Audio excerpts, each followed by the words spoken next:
I'll do a quick review on the knife that I keep in my toolbox. Well, actually, I don't keep it in my toolbox anymore.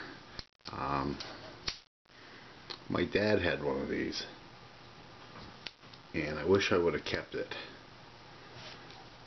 when I was a kid. So I was at a flea market one day and I came across one of these, and as you get older you get more nostalgic. So I picked it up because it was, just like the one my dad had. Now I suspect that you would find these scattered through toolboxes throughout Canada. Your uncle, your grandfather, your great-grandfather, etc. probably have one of these. Certainly if they served in the war or were in the forces, in the 50s, 60s, or World War II. Anyway, I'm just going to show this one a little bit. I'll show a picture. This one's got a stamping on it. It's case 2 X's spelled out, and underneath it is metal stampings limited.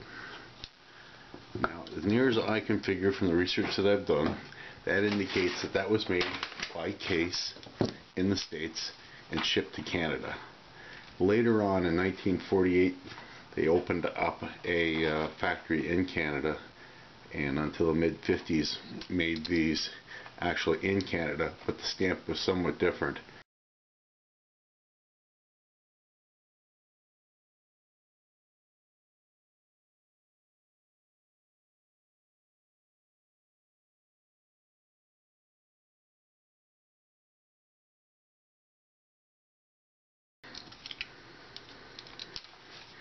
So, the knife has a blade. Unfortunately, this one's been ground down and bubba-sized.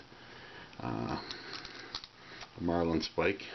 The Marlin spike 2 has been altered.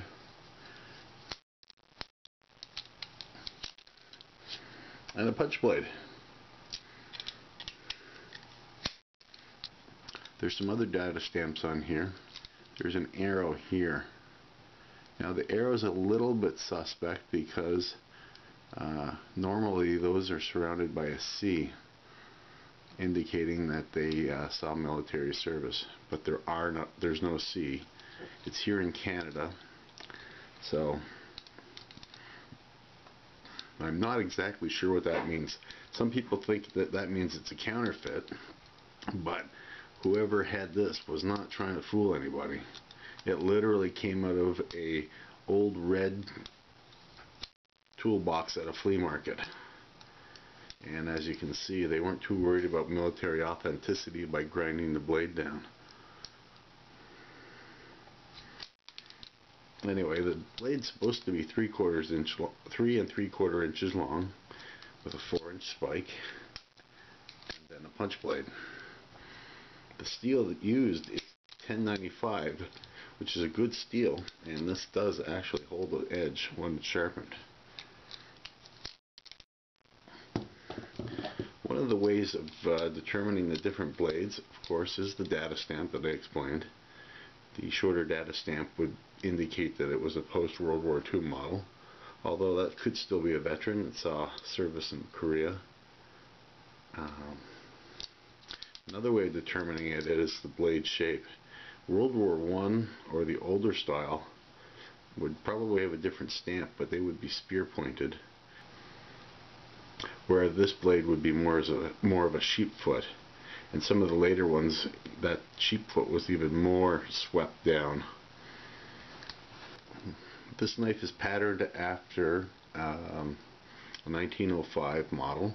I think it's a 6353 1905 pattern. If you were to look that up, you would see some older knives. And this one has aluminum scales on it. The old World War I versions would have German silver. As you can see from this one, there's still some brown paint and some hardened varnish. There's some other stamps here too. I just noticed a couple here. I'll try to take a picture of. And across here as well. I think here it could say 44. Now that could be another 74 here as well. So I'm not quite sure what's going on here. Here's a little bit of damage.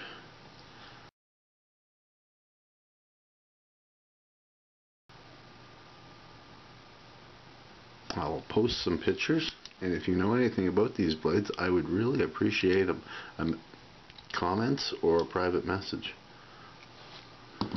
So this little arrow here, which I will show in a picture, should have a C around it.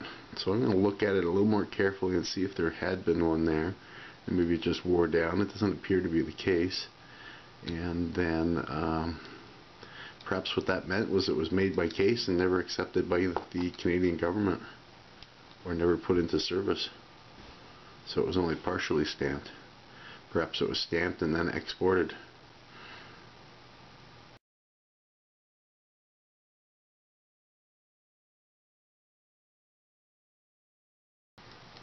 So if you find one of these in a toolbox, please don't throw it out. Take it, clean it up. You'll find that it's a great little knife to use. Give it to your son, your grandson, your daughter, whomever. It's a family heirloom. It's not to be tossed away. Thanks for watching.